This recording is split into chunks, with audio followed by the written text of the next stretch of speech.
बांस का हेलीकॉप्टर। एक गांव में चंदू नाम का एक लड़का अपने माता पिता के साथ रहता था। चंदू के पिता का बांस का कारोबार था। वो गांव से शहर में बांस सप्लाई किया करते थे। चंदू के पिता चाहते थे कि चंदू पढ़ लिख कर एक बहुत बड़ा ऑफिसर बने, ना कि उनकी तरह बांस का कारोबार करे। इसीलिए उन्होंने चंदू को एक अच्छे स्कूल में एडमिशन दिला रखा था। लेकिन चंदू का पढ़ने में बिल्कुल मन नहीं लगता था। वो तो बस बांस के नए नए तरह के खिलौने बनाता रहता था। चंदू के पिता उससे बहुत नाराज रहते थे। चंदू, आज फिर तुम्हारे प्रिंसिपल साहब ने मुझे बुलाकर तुम्हारी शिकायत लगाई। इस बार भी तुम्हारे क्लास में सबसे कम नंबर आए हैं। देखो, मैं कहता हूँ कि बांस की चीजें बनाना छोड़ो और अपना पढ़ाई में ध्यान दो। क्या पापा, अब जब देखो मुझे पढ़ाई के लिए डांटते ही रहते हो। पढ़ लिख कर क्या होगा, देख लेना, एक दिन मैं बांस की ऐसी चीज बनाऊंगा कि सब लोग मुझ पर नाज करेंगे। ये सुनकर चंदू की माँ उसे बचाते हुए कहती है, अजी तुम तो बेकार में ही मेरे बेटे के पीछे पड़े रहते हो, हमेशा डांटते रहते हो। ये ठीक ही तो कह रहा है, आगे चलकर इसे आपका बांस का कारोबार भी तो देखना है। समय के साथ साथ चंदू बड़ा हो जाता है, लेकिन उसका बांस की चीजें बनाने का शौक नहीं जाता। वो बांस की बड़ी बड़ी चीजें बनाने लगता है, जैसे बांस की कार, बांस के फर्नीचर, मेज, कुर्सी आदि।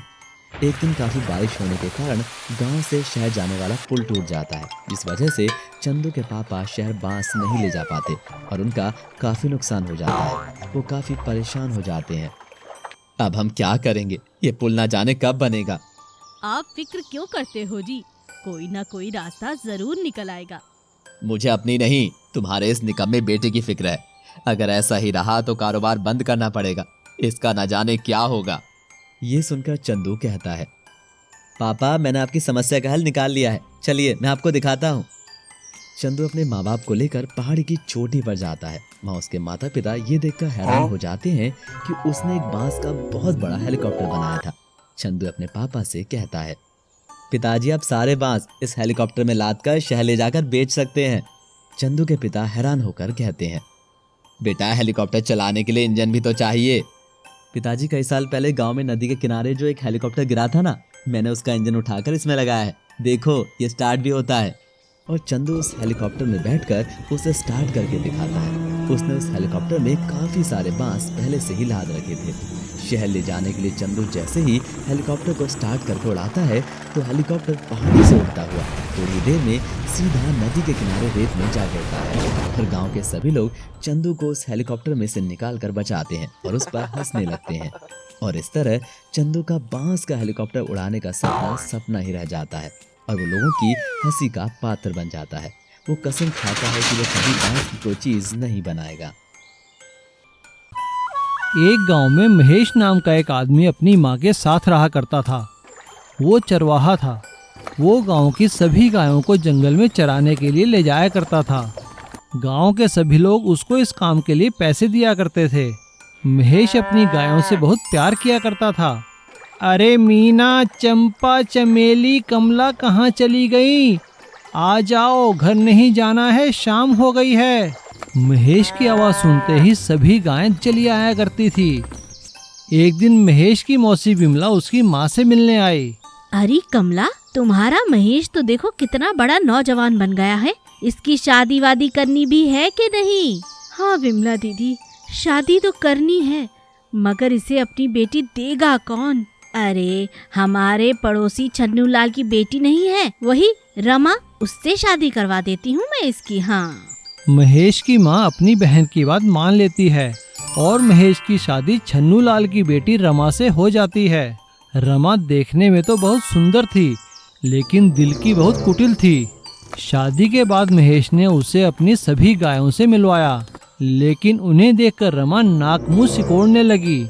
क्या तुम आराम से इनके साथ साथ चलते रहते हो? इन गायों के ऊपर बैठ कर जाया करो।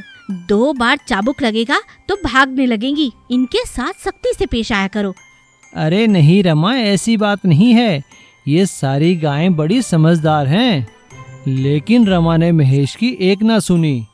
वो जब भी महेश के साथ गायों को जंगल लेकर जाती, वो एक न एक गाय पर बैठ जाती और उन्हें डंडे से मारने लगती और जल्दी ही उन्हें डंडे से हाँककर गांव वापस ले जाया करती थी। रमा की इस हरकत से सभी गायें बड़ी परेशान हो गईं। अरे चंपा बहन, इस रमा ने तो हमारा जीना मुश्किल कर दिया है। महेश तो कितना ख्याल रखता था हमारा। हाँ चमेली, हमें तो इसे सबक सिखाना चाहिए। गायों की बात सुनकर वहाँ अचानक एक देवी प्रकट होती है। चिंता मत करो, आज के बाद तुम सभी अपना आकार और व्यवहार बदल सकते हो और इसी तरह तुम रमा से अपना बदला पूरा कर पाओगे। ये मेरा आशीर्वाद है। गायों को आशीर्वाद देने के बाद देवी गायब हो जाती है। तभी वहाँ रमा आ जाती है और गायों को डंडे से मारते हुए कहती है, अरे अरे बहुत हो गया, यहाँ पर पत्तियां ही चढ़ती रहोगी या घर भी जाना है? ऐसा कहकर वो चमेली नाम की गाय के ऊपर बैठ जाती है। लेकिन गांव के रास्ते में जैसे ही सूखा तालाब आता है, वैसे ही वहाँ पर चमेली अपना आकार बदलकर बहुत छोटा कर लेती है। चमेली के एकदम छोटा होते ही रमा उसके ऊपर से गिर जाती है। तभी अचानक पीछे से चंपा नाम की गाय अपने सींगों को बड़ा कर लेती है और वो रमा को उठाकर एक ऊंचे पेड़ के ऊपर टांग देती है। पेड़ के ऊपर टंगने के बाद रमा जोर जोर से चिल्लाने लगती है। रमा की आवाज सुनकर महेश वहाँ आ जाता है। महेश अपनी गायों से रमा को नीचे उतारने के लिए कहता है।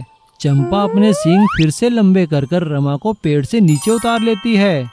नीचे उतरते ही रमा सभी गायों के आगे हाथ जोड़ती है और सबसे माफी मांगती है कि वो उन्हें दोबारा कभी तंग नहीं करेगी। और महेश अपनी माँ और रमा के साथ फिर से अपनी गायों के साथ खुशी खुशी रहने लगता है। कालूराम बहुत ही मेहनती इंसान था। वो अपनी पत्नी और 2 बच्चों के साथ समसपुर में रहा करता था। कालूराम तालाब सफाई का काम किया करता था। वो सूखे से सूखे तालाब की सफाई करके उसमें से पानी निकाल लिया करता था। वो अपनी ऊंट गाड़ी में तालाब सफाई का सामान रखकर गांव-गांव घूमा करता था। तालाब सफाई करवा लो, सूखे तालाब में से पानी निकलवा लो, तालाब सफाई करवा लो।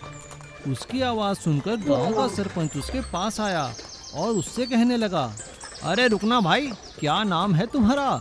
क्या तुम तालाब सफाई करते हो? जी सरपंच जी, मेरा नाम कालूराम है और मैंने कई गांवों के तालाब साफ किए हैं और उनमें से पानी भी निकाला है। अच्छा, तो तुम हो कालूराम? भाई बहुत नाम सुना है हमने तुम्हारा। तो ठीक है, आओ, हमारे गांव के बाहर भी मंदिर के पास एक तालाब है, उसे साफ कर दो और अगर उसमें से पानी निकल गया तो जो तुम चाहो हम तुम्हें गांव की तरफ से इनाम देंगे। ठीक है सरपंच जी, जैसी आपकी इच्छा, लेकिन मैं तो काम सेवा भाव के लिए करता हूँ। ऐसा कहकर कालूराम सरपंच के साथ गांव के बाहर मंदिर के पास वाले सूखे तालाब के पास गया और अपना सामान निकालकर तालाब में उतरकर उसकी सफाई करने लगा। उसे काम करते करते शाम हो गई और गांव के सभी लोग वहां से अपने अपने घर चले गए। लेकिन कालूराम अपनी गाड़ी के साथ वहीं रुक गया और थोड़ी देर आराम करने के बाद चांदनी रात में जैसे ही कालूराम तालाब में उतरकर काम करने लगा, तभी वहां पर एक जिन प्रकट हुआ। कौन हो तुम और हमारे तालाब में क्या कर रहे हो? कालूराम पहले तो डर गया, लेकिन फिर उसने हाथ जोड़कर जिन को सारी बात बताई और अपना परिचय दिया। कालूराम की बात सुनकर जिन ने कहा, क्या कहा? तालाब की सफाई? यह तालाब हमारा है और हम सदियों से इस तालाब में रह रहे हैं, लेकिन क्योंकि तुम मेहनती हो और सेवा भाव से काम करते हो, इसलिए हम यह तालाब छोड़कर जा रहे हैं। हम तुमसे सिर्फ इतना चाहते हैं कि तुम इस तालाब के बाहर के मंदिर के साथ हमारा भी मंदिर बनवाओ, ताकि लोग हमें भी इज्जत दें। कालूराम हाथ जोड़कर जिन की विनती को स्वीकार करता है। तभी अचानक वहां पे एक तेज रोशनी प्रकट हुई और देखते ही देखते तालाब पानी से भर गया और आसपास की सारी जगह चांदनी रात में सोने की तरह चमकने लगी। ऐसा लग रहा था मानो ये कोई जादुई सुनहरा तालाब हो। जाते जाते जिन कालूराम को बहुत सारे हीरे मोती भी दे जाता है। अगले दिन सुबह जब सरपंच और गांव वाले तालाब पर आते हैं तो तालाब को साफ और पानी से भरा देखकर हैरान हो जाते हैं। भाई वाह कालूराम, जैसा तुम्हारे बारे में सुना था वैसा ही पाया। सरपंच जी, मेरी आपसे एक विनती है कि आप तालाब के साथ मंदिर के बगल में पानी के जिन्नों का एक मंदिर बनवा दो। उससे आपका तालाब कभी सूखेगा नहीं। सरपंच और गांव वाले कालू राम की बात मान लेते हैं और उस जादुई तालाब के साथ जिन्नों का मंदिर बनवा देते हैं और फिर उस जादुई तालाब में पानी कभी नहीं सूखता।